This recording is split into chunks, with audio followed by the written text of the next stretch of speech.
morning everyone. My name is Yashasvi and I am studying in B.Ed second year. I am here to give a talk on India before independence and today. But before that, let me wish you all a very happy 74th Independence Day. Independence Day is a great national event. It holds a lot of significance in the lives of Indians, as on this day we got freedom after a long struggle of various freedom fighters and great leaders. So this day is celebrated with great joy and happiness in all schools, colleges, universities, offices across the country.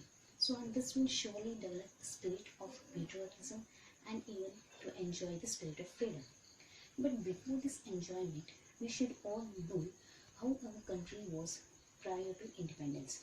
What was the situation of our citizens? So for this, let's start with the education sector. Let me tell you that in 1947, the literacy rate of India was just 12%, and there were only 5,000 high schools, 600 colleges, and only 25 universities across India. And obviously, the girls were deprived of educations, and even the young children of poor family were unable to get the basic education or the primary education. So only the rich man could afford it. And thus, after the freedom, that is after 1947, the Indian government's main motive was to provide education to each and every child. And for this, it started implementing various policies. The first policy among them was the Radhakrishnan policy of 1948. It stressed on giving compulsory education up to 12 if the child wanted to get admitted in the university level. And then came the Kothari Commission in 1964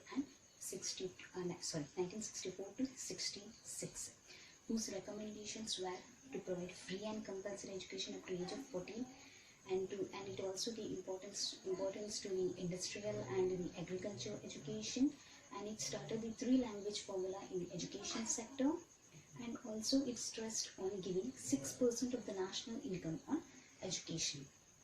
And then later on, the new education policy in 1986 emerged, and then it was modified in 1992.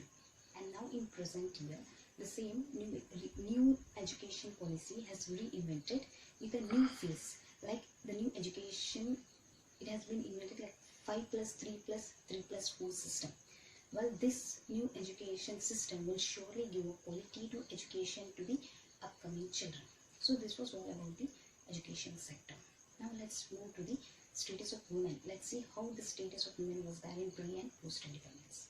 In the pre-independence period, the status of women within the country was in a deprived state, and in addition to this, they were overwhelmed with the practices of polygamy, female infanticides, sati system, and even the child marriage, and obviously deprived from education. They were not allowed to do anything independently. They were not allowed to take decisions for themselves. Even in the matters which would directly affect the women's rights, even in those matters they were not consulted or their advice were not being taken. Even after the independence, when the constitution was drafted, even at that time several policies and laws were implemented for the upliftment of the women, but still it failed. But later on in 1954 and 56, when the parliament drafted the new acts like Hindu Marriage and Divorce Acts, Guardianship Act, Minority Act, and several others. When these acts came, the status of women got a much improvement, where they were provided free and compulsory education, separate schools and colleges were built for them so that they would learn comfortably and easily. And also these several constitutional provisions like in Article 15, they are free to participate in economic, social, political, or cultural activities. And the other acts like Special Marriage Act of 1954 and even the Dowry Prohibition Act of 1961 has been implemented for the upliftment of the women. So this was all about the women's status. The another important thing which has always affected our nation is its economy. So the economy of India during the British rule was brutally worsened.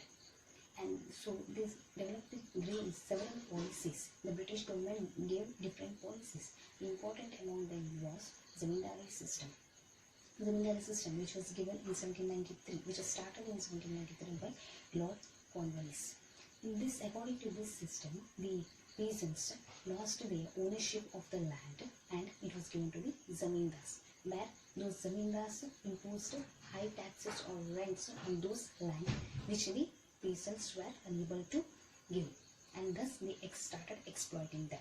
And then came the revenue and expenditure policy, and then there was the industrial and commerce policy, and at last drain of wealth. One of the India's reformers said, India's reformer, that is Dadabhai Naoroji, he said that drain of wealth and the capital of the country were the two main reasons for the absence of the development of India.